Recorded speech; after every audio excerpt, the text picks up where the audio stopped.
My dear students, welcome to specific education. स्वागत है आप सभी का इंडिया डिजिटल ऑनलाइन एजुकेशन में। दोस्तों, ये बैच मैं जो स्टार्ट कर रहा हूँ ये टारगेट बैच है स्पेशली बिहार एसआई के लिए। इस बैच में हम उन सारे महत्वपूर्ण टॉपिक को डिस्कस करेंगे जिस टॉपिक से एग्ज़ाम में क्वेश्चंस आते हैं। इस टारगेट बैच में हम हर एक सब्जेक्ट पढ़ाने वाले हैं, चाहे वो हिस्ट्री हो या पॉलिटी हो, चाहे ज्योग्राफी हो, साइंस हो, करंट अफेयर्स हो। आज की क्लास में हम साइंस की बात करेंगे। तो साइंस में हमें कौन कौन से महत्वपूर्ण टॉपिक पढ़ने हैं जिससे कि एग्ज़ाम्स में क्वेश्चंस आते हैं। तो सबसे पहले ही हम उसके सिलेबस का डिस्कस करेंगे।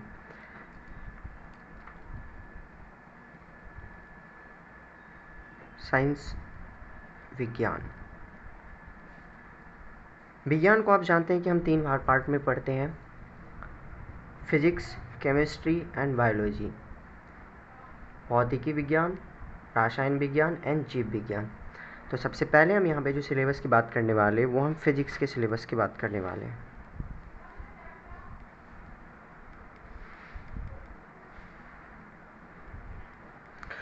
भौतिकी विज्ञान में हम क्या क्या पढ़ेंगे तो आप नोट कर लेंगे।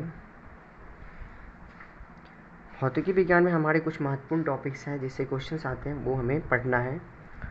सबसे पहले हम पढ़ेंगे तरंग की गति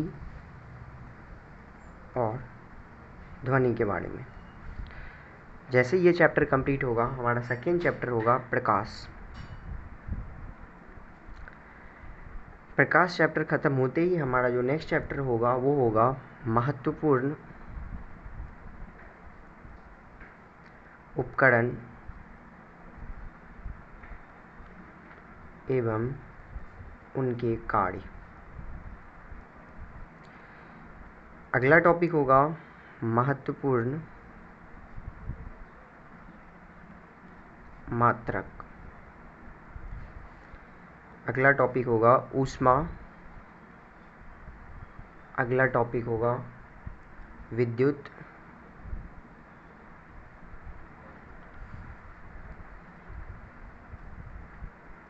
एंड लास्ट टॉपिक होगा कार्य, शक्ति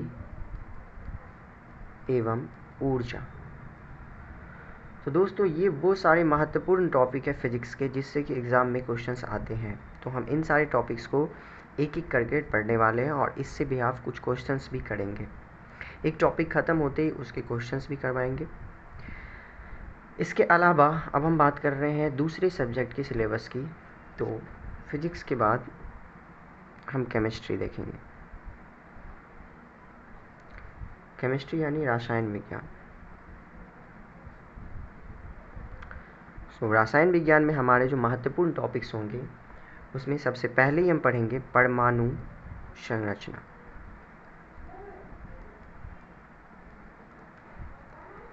इसके बाद तत्वों का वर्गीकरण।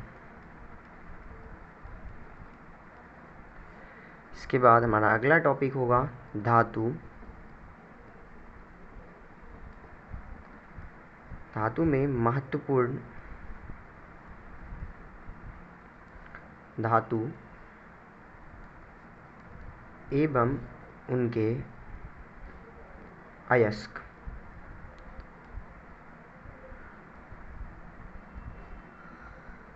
साथ ही इसमें हम एक चीज़ और देखेंगे, धातुओं की सक्रिय श्रेणी, सक्रियता श्रेणी। इसके अलावा नेक्स्ट टॉपिक हमारा होगा मिश्र धातु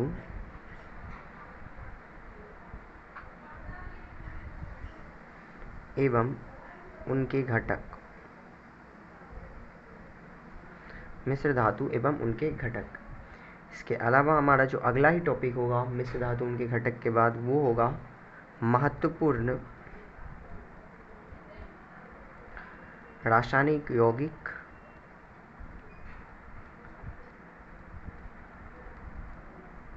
एवं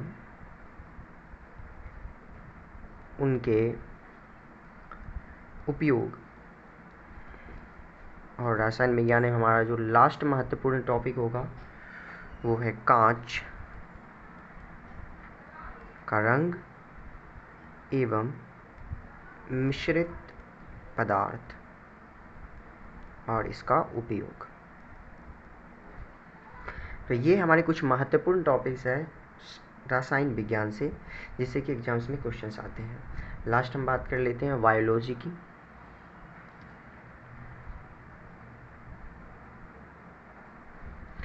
बायोलॉजी यानी जीव विज्ञान। जीव विज्ञान में जो हम महत्वपूर्ण टॉपिक्स पढ़ने वाले हैं उसमें सबसे पहला ही टॉपिक हम पढ़ेंगे कोशिका। कोशिका में हम देखेंगे कोशिका के अंग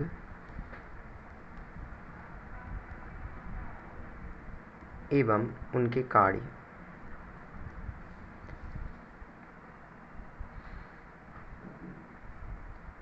इसके बाद दूसरा महत्वपूर्ण टॉपिक होगा जिसमें हम पढ़ेंगे पाचन तंत्र।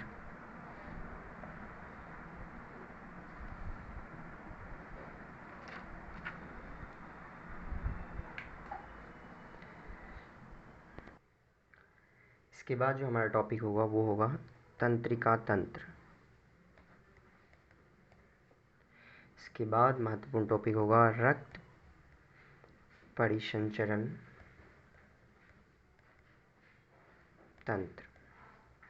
इसके बाद जो हमारा अगला टॉपिक होगा अंतःस्रावी तंत्र, जिसमें हम पढ़ेंगे पीयूष ग्रंथि, थायराइड ग्रंथि,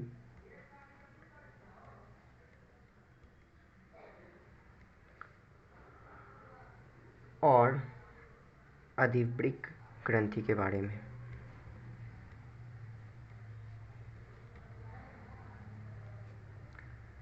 इसके बाद जो हमारा अगला टॉपिक होगा जीव विज्ञान में वो होगा पादप। पादप में हम पादप उत्तक के बारे में पढ़ेंगे, प्रकाश संश्लेषण के बारे में पढ़ेंगे,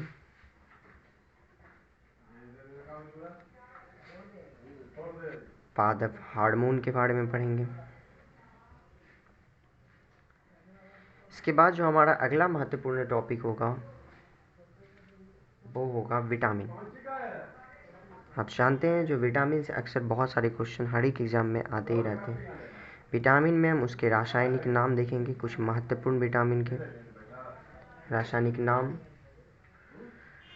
उसकी कमी से क्या होता है, क्या उसकी अधिकता से क्या होता है, ये सारे अधिकता से होने वाले रोग। इसके अलावा जो हमारा महत्वपूर्ण टॉपिक होगा एंड लास्ट टॉपिक होगा बायोलॉजी में, जीव विज्ञान में, वो हम पढ़ेंगे जीवाणु, विषाणु,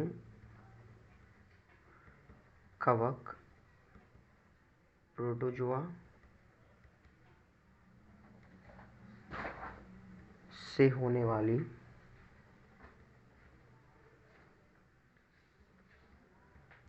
रोग। तो ये वो सारे महत्वपूर्ण टॉपिक्स हैं जिससे कि एग्जाम में टॉपिक आते हैं। तो साइंस में हम ये 3 सब्जेक्ट में अलग अलग तरीके से और डीपली और जितने एग्जाम्स में जिस बिहाफ से क्वेश्चंस आते हैं उसके सारे पॉइंट्स को पढ़ेंगे, फिर उसके बिहाफ हम क्वेश्चंस भी लगाएंगे। तो स्टार्ट करते हैं। ये हमारा सिलेबस है। किसी भी एग्ज़ाम की प्रिपरेशन करने के लिए सबसे पहला इंपॉर्टेंट पॉइंट जो होता है वो ये होता है कि हमें ये जानना ज़रूरी होता है कि कोई भी एग्ज़ाम में क्या हमें पढ़ना है और क्या नहीं पढ़ना है। और बहुत सारे स्टूडेंट की क्यूरियोसिटी भी होती है कि आखिर अगर कोई भी पढ़ा रहा है तो वो हमें क्या क्या पढ़ाने वाला है, और इसी चीज़ को लेकर मैंने पहले आपको सिलेबस बता दिया, क्योंकि पूरी की पूरी साइंस या पूरी की पूरी हिस्ट्री हम नहीं पढ़ सकते हैं इतने कम टाइम में, और ये पॉसिबल भी नहीं है। आप जानते हैं ये एक समुद्र की तरह है, तो हमें क्या पढ़ना है वो अलग करना होगा, क्या नहीं पढ़ना है उसे छोड़ना होगा। तो ये कुछ महत्वपूर्ण टॉपिक्स है जिससे कि आप पिछले 10 ईयर का अगर क्वेश्चंस देखेंगे तो उसमें आप देखेंगे कहीं ना कहीं घुमा फिरा के इसी से क्वेश्चंस आते हैं। तो यही सारे महत्वपूर्ण टॉपिक्स है जो कि हम साइंस में पढ़ने वाले हैं, और इसी तरह से हम हर एक सब्जेक्ट में उस महत्वपूर्ण टॉपिक को डिस्कस करेंगे। तो चलिए स्टार्ट करते हैं। अब अपना सिलेबस आपको समझा दिया, अब यहाँ से स्टार्ट करते हैं सब्जेक्ट। तो आज जो हम स्टार्ट करने वाले हैं वो है रासायन विज्ञान। तो आप हेडिंग डालेंगे केमिस्ट्री, रसायन विज्ञान। रसायन विज्ञान में हमने पहला ही महत्वपूर्ण टॉपिक के बारे में बताया था आपको, वो था परमाणु संरचना। तो आज हम पढ़ेंगे परमाणु संरचना के बारे में। तो दोस्तों स्टार्ट करते हैं, आप हेडिंग डाल लीजिए।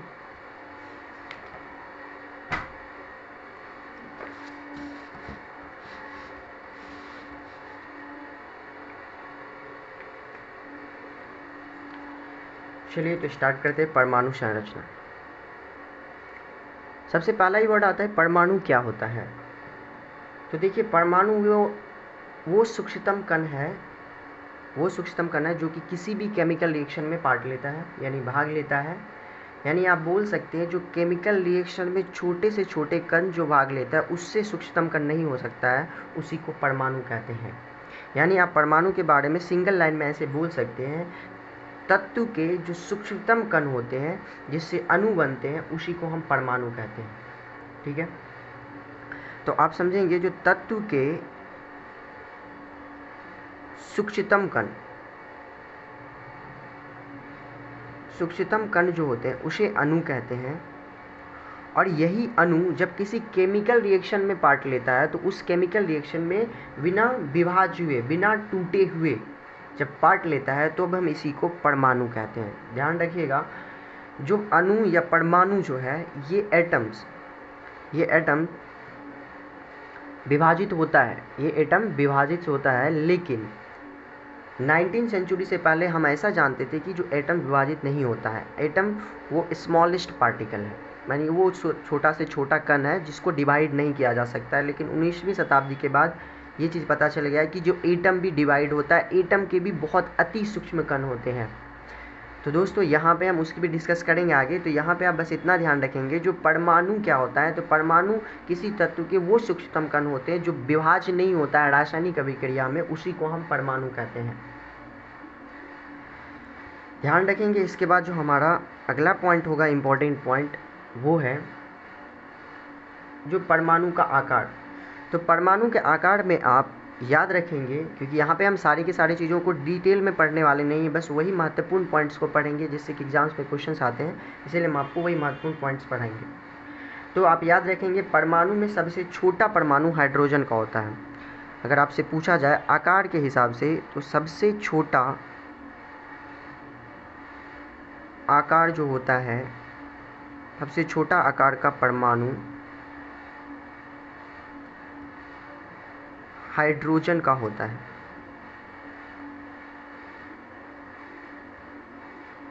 तो आप याद रखेंगे सबसे छोटा आकार का परमाणु जो होता है वो हाइड्रोजन का होता है।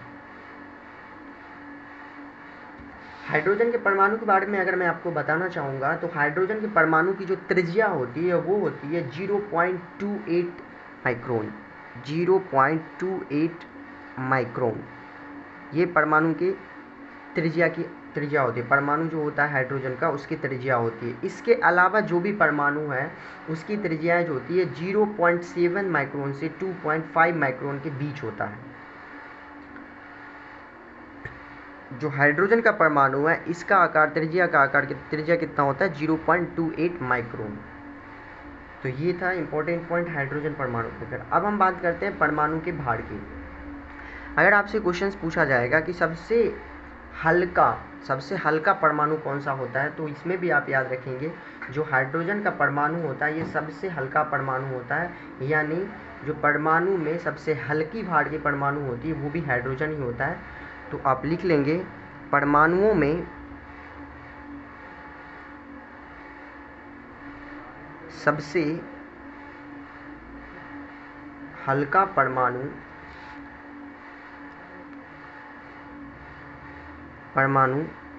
हाइड्रोजन होता है। क्लियर है? हल्का परमाणु हाइड्रोजन होता है। और इस परमाणु का जो द्रव्यमान होता है, हाइड्रोजन का जो द्रव्यमान होता है वो होता है 1.008 AMU, एटॉमिक मास यूनिट इसका शॉर्ट फॉर्म है। यानी हाइड्रोजन परमाणु जो है ये सबसे हल्की परमाणु है और इसका मास कितना होता है, द्रव्यमान 1.008 AMU। तो ये इंपॉर्टेंट पॉइंट्स थे परमाणु का आकार, परमाणु के भार। तो सबसे हल्का परमाणु कौन सा होता है और सबसे छोटा परमाणु किसका होता है? तो सबसे छोटा परमाणु हाइड्रोजन का होता है और सबसे हल्का परमाणु भार भी हाइड्रोजन का ही होता है। दोस्तों हम आगे बात करेंगे परमाणु की संरचना।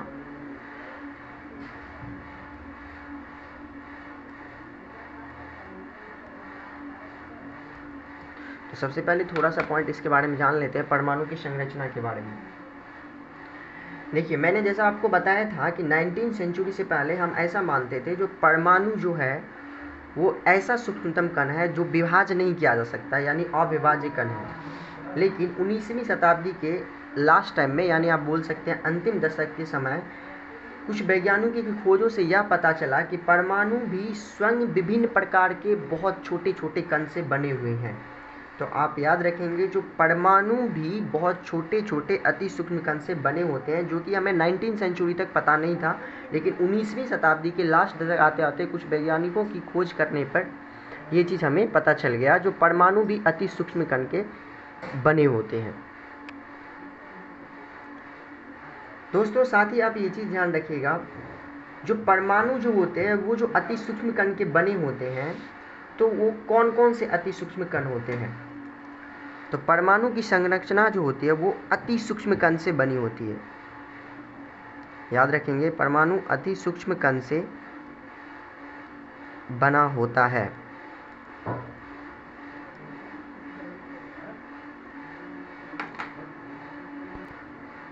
तो मैं बता रहा था, जो परमाणु जो होते हैं वो भी अति सूक्ष्म कण के बने होते हैं। तो परमाणु के अति सूक्ष्म कण कौन कौन से होते हैं इसके बारे में आप जान लें। तो परमाणु जो है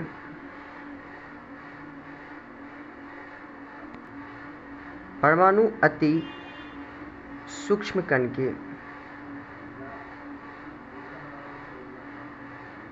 के बने होते हैं। परमाणु के जो अति सूक्ष्म कण होते हैं ये दो तरह के होते हैं। इसमें तो एक अस्थायी कण होते हैं और एक अस्थायी कण होते हैं। परमाणु अति सूक्ष्म कण के बने होते हैं और ये परमाणु के जो अति सूक्ष्म कण होते हैं ये दो से बने होते हैं, दो तरह के कण होते हैं इसमें। एक तो अस्थायी कण होते हैं और एक अस्थायी कण होते हैं। अगर आप बात करें कि अस्थायी कण जो होता है और जो अस्थायी कण होते हैं, इस दोनों की प्रॉपर्टी क्या है? अस्थायी कण जो होते हैं वो परमाणु के अंदर और परमाणु के बाहर क्षणिक रहता है, यानी हमेशा के लिए स्थिर नहीं रह सकता है। जो अस्थायी कण है वो परमाणु के अंदर और बाहर कुछ समय के लिए रहता है और फिर खत्म हो जाता है। लेकिन अगर आप अस्थायी कण की बात करें तो अस्थायी कण परमाणु के बाहर स्वतंत्र अवस्था में रह सकते हैं। और साथ ही जो अस्थायी कण होते हैं, आप नाम से ही पता चल सकता है, जो परमाणु में एग्जिस्टेंस भी रखता है और वो रह भी सकता है, लेकिन अस्थायी कण नहीं रह सकता है। मैं बात करता हूं कि अस्थायी कण कौन कौन से होते हैं और अस्थायी कण कौन कौन से होते हैं। Electron, proton and neutron. Electron, proton और न्यूट्रॉन जो होते हैं ये अस्थायी कण होते हैं।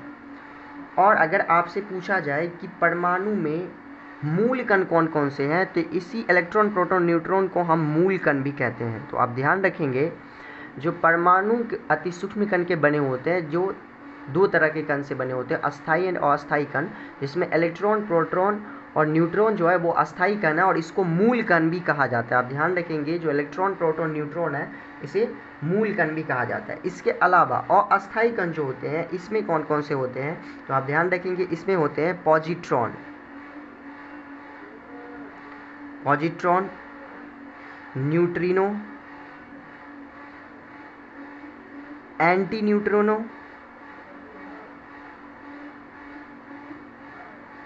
Neutrino, meson. तो ये जितने भी आप यहाँ पे कण देख रहे हैं ये सारे कण अस्थायी कण होते हैं और ये क्षणिक के लिए रहते हैं, हमेशा के लिए नहीं रहते हैं। तो अब हम आगे बात करेंगे इलेक्ट्रॉन, प्रोटॉन और न्यूट्रॉन के बारे में। तो सबसे पहले ही बात हम करेंगे इलेक्ट्रॉन के बारे में। इलेक्ट्रॉन जो होता है यह ऋण आवेशित होता है। इलेक्ट्रॉन अति सूक्ष्म ऋण आवेशित कण है और यह इलेक्ट्रॉन पर यूनिट ऋण आवेशित होता है। यानी आप याद रखेंगे, जो इलेक्ट्रॉन जो होता है ये ऋण आवेशित होते हैं।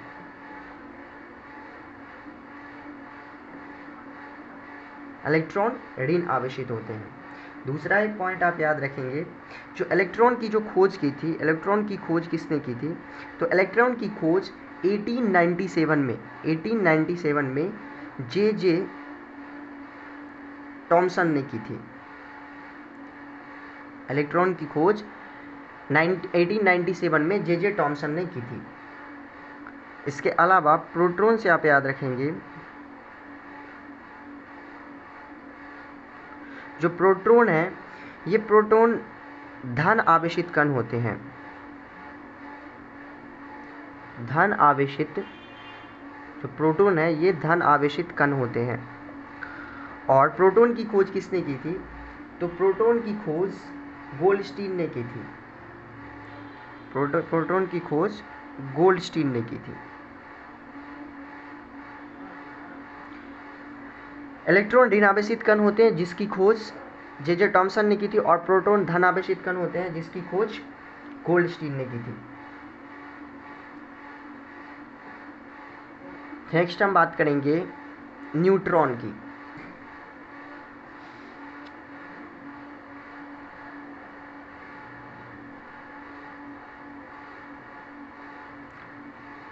न्यूट्रॉन जो है ये उदासीन होता है।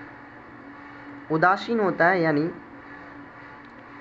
न्यूट्रॉन पे ना तो पॉजिटिव चार्ज होते हैं ना निगेटिव चार्ज होते हैं, ना तो ये ऋण आवेशित होता है या ये धन आवेशित होता है। इसीलिए न्यूट्रॉन को हम उदासीन बोलेंगे, ये उदासीन होता है।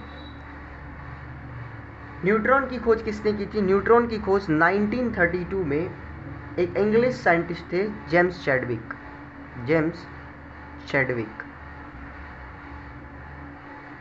न्यूट्रॉन की खोज 1932 में जेम्स चैडविक ने की थी। तो ये था इलेक्ट्रॉन, प्रोटॉन, न्यूट्रॉन के बारे में, जिसे आप ध्यान रखेंगे कुछ इंपॉर्टेंट पॉइंट। इसके अलावा हम अगर नाभिक की बात करें, जो एटम होता है, तो जैसा कि मैंने आपको बताया, जो एटम जो होता है वो अति सूक्ष्म कण होते हैं। लेकिन 19वीं सेंचुरी बाद हमें पता चला जो एटम के अंदर दो तरह के कण होते हैं, अस्थायी कण और अस्थायी कण। अस्थायी कण कौन कौन से होते हैं? Electron, proton, neutron. एंड अस्थायी कण कौन होते हैं? Positron, neutron, anti neutron, meson etcetera. तो इलेक्ट्रॉन एटम की जो संरचना होती है वो कुछ इस तरह से होती है कि एटम के सेंटर में जो होता है न्यूक्लियस होता है, यानी नाभिक होता है। और नाभिक में प्रोटॉन और न्यूट्रॉन होते हैं, और इसके बाहरी कक्षा में इलेक्ट्रॉन होते हैं। तो ये चीज़ आप ध्यान रखेंगे। इसके साथ ही अगर नाभिक की बात करें हम, तो परमाणु नाभिक की जो रचना होती है वो आप जानते हैं वो प्रोटॉन और न्यूट्रॉन से होती है, और इलेक्ट्रॉन इसके बाहरी कक्षा में घूमते रहता है। और ये प्रोटॉन और न्यूट्रॉन इसके न्यूक्लियस में होता है, नाभिक में होता है। इसी को हम सामूहिक रूप से एक वर्ड देते हैं जिसको न्यूक्लियॉन्स कहते हैं, यानी आप इसे क्या कहेंगे? न्यूक्लियॉन्स।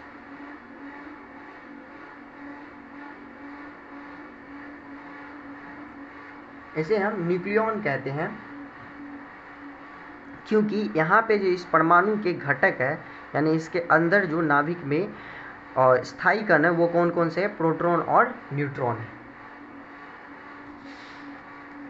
साथ ही आप ध्यान रखेंगे, परमाणु में जो इलेक्ट्रॉन होते हैं वो बाहर घूमते हैं, यानी उसकी कक्षा में घूमते हैं, नाभिक के चारों ओर घूमते रहते हैं, और डिफरेंट यानी विभिन्न कक्षाओं में विभिन्न स्पीड से, डिपेंड करता है कि ये कौन सा एलिमेंट है, उसके अकॉर्डिंग घूमते रहते हैं। दूसरा पॉइंट आप ध्यान रखेंगे, परमाणु में इलेक्ट्रॉन की संख्या प्रोटॉन की संख्या के बराबर होते हैं।